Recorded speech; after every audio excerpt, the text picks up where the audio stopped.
Well, you know, looking at Washington, is it Big Brother or is it vital protection from terrorism? Either way, Senator Rand Paul stopped the Senate from renewing a surveillance program by the National Security Agency that collected the records of American telephone calls.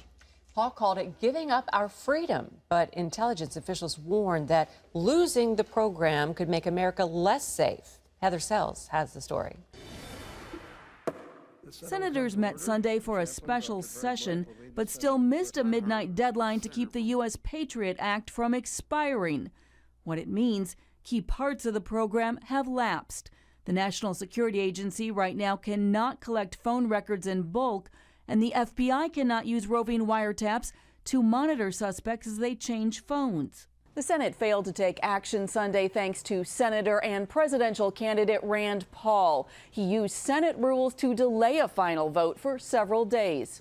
We are not collecting the information of terrorists. We are collecting all American citizens' records all of the time. Civil liberties groups cheered the move, but other Republicans were furious, including Paul's fellow senator from Kentucky, the leader of the Senate, Mitch McConnell. I think it should be worrying for our country because the nature of the threat we face is very serious as our enemies grow more sophisticated and aggressive. Intelligence officials are warning that the lapse, however temporary, puts the nation at risk, with terror groups like ISIS and al-Qaeda ready to expose any cracks in our national security. There's been a little bit too much political grandstanding and crusading for ideological causes that have really skewed the debate on this issue. But these tools are important to American lives. Heaven forbid we've got a problem where we could have prevented a terrorist attack, but we didn't do so simply because of inaction in the Senate. The latest debate over privacy versus national security and government surveillance comes as more Americans say they'll give up personal privacy to let the government investigate terror threats.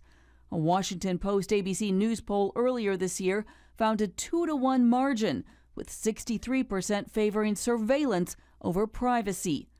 That's not surprising given recent events like the Paris terrorist attacks and the rise of ISIS. The question now, what kind of legislation will Washington lawmakers pass?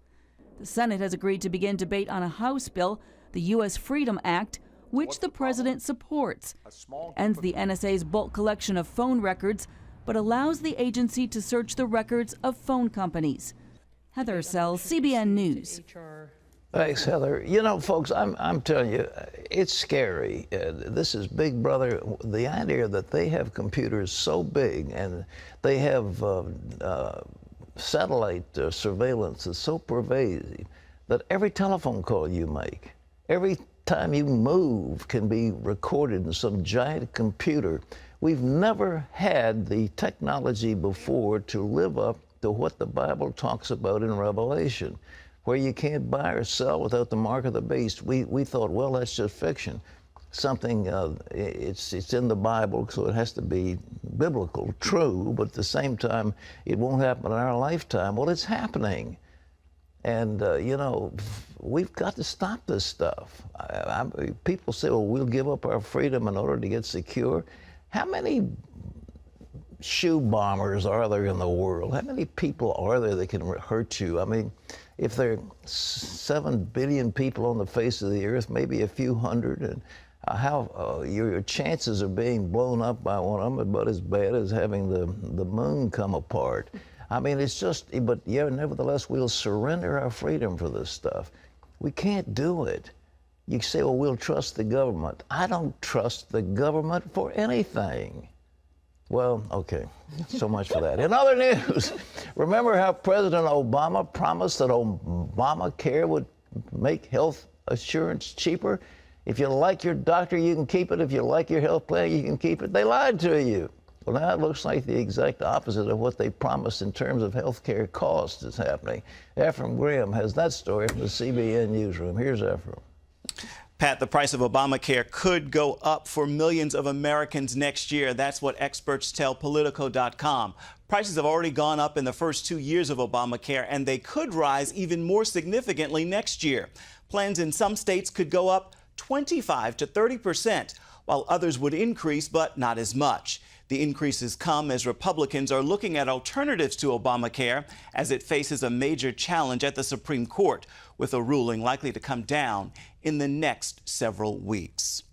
Republicans are calling it another Obama power grab. The Environmental Protection Agency is cracking down on pollution by broadening restrictions previously put in place by the Clean Water Act. The EPA says it's a necessary step to promote clean drinking water. Critics say it is just another example of government overreach. Paul Strand brings us that story now from Washington. The new Environmental Protection Agency regulations deal with streams and wetlands. The administration says the rules will protect the drinking water of 117 million Americans. With these new rules, the EPA says it hopes to clear up any misunderstandings left behind by what the Supreme Court's ruled on the Clean Water Act.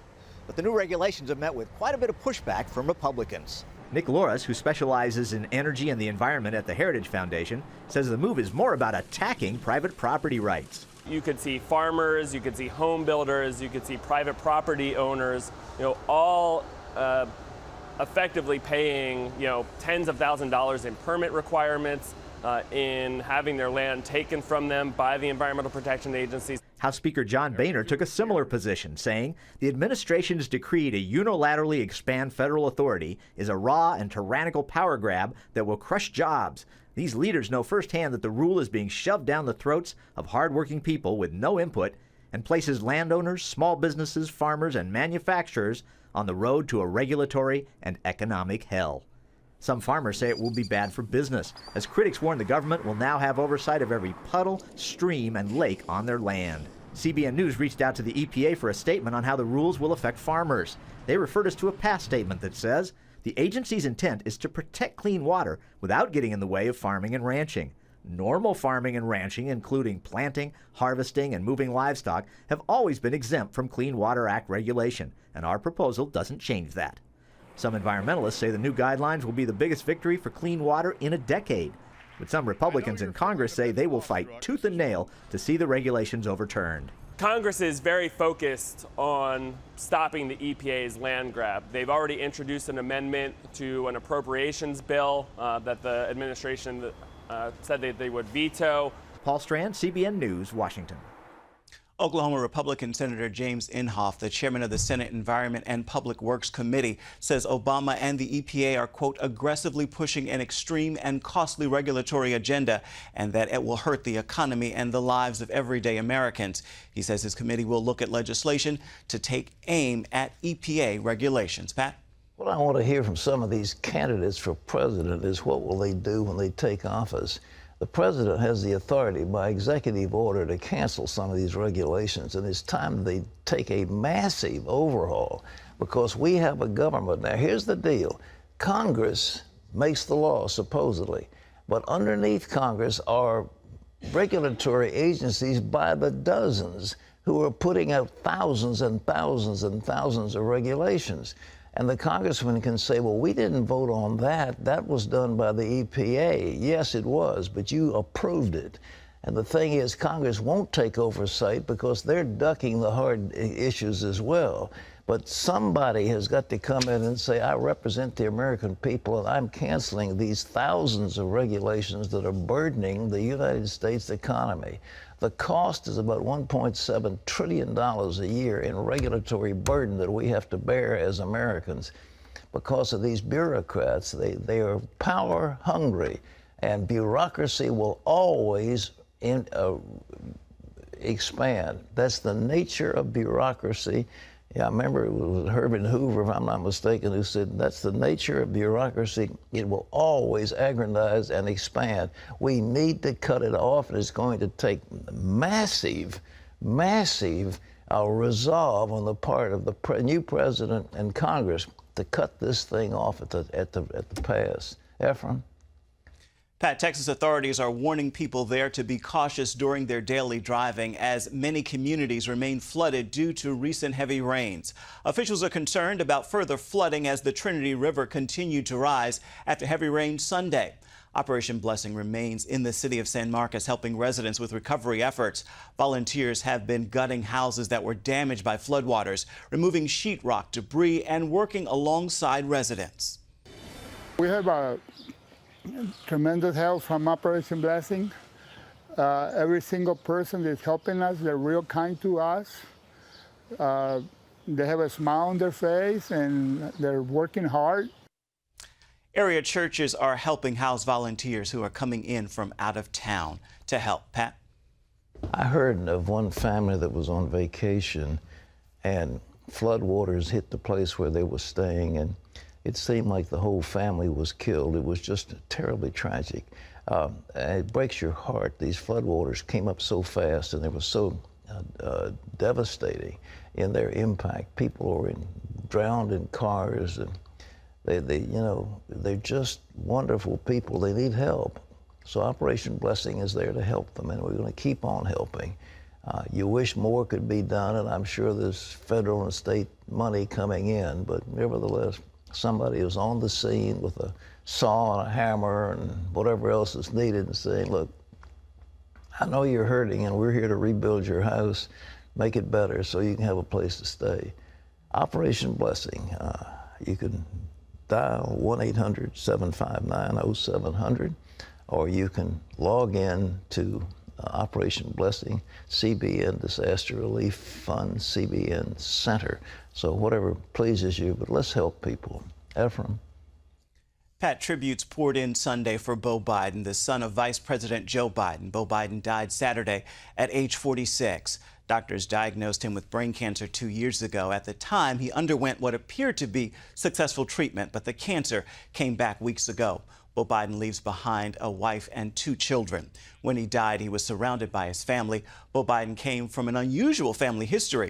In 1972, 6 weeks after he was elected to the Senate at age 30, Joe Biden's wife and young children were killed in a deadly car crash. His wife and 1-year-old daughter were killed, but 3-year-old Beau and his 2-year-old brother survived. Senator Joe Biden then traveled 4 hours a day back and forth from Washington to be with his young boys as they grew up. His father said in a statement, Beau Biden was quite simply the finest man any of us have ever known. Vice President Biden said in a statement, he was quite simply the finest man any of us has ever known, and that is indeed an impressive family history. Beau Biden served as Delaware's 44th Attorney General. Pat?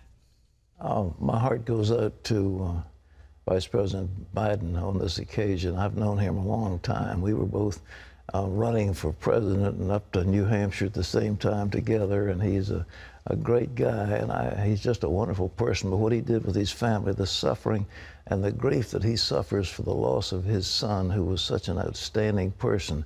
So my heart goes out to Joe Biden, to his family, and I'm sure there are millions of Americans who share the same sense of grief that I do. So please pray for them and offer your help and support in any way you can. Ephraim. Praying indeed. Pat, a giant cross is rising in a place where Christians often suffer persecution for their faith. Karachi, Pakistan, a city with a Muslim majority. The 140-foot-tall cross will likely be finished in a few months, standing at the entrance of a Christian cemetery in the center of the city. It's being built by a businessman who said the idea came to him in a dream. Paves Henry Gill says he dreamed that God told him to do something for his community. He says some people have criticized the cross, but he leaves that to God. Christians in Pakistan have faced church bombings and other extremist attacks.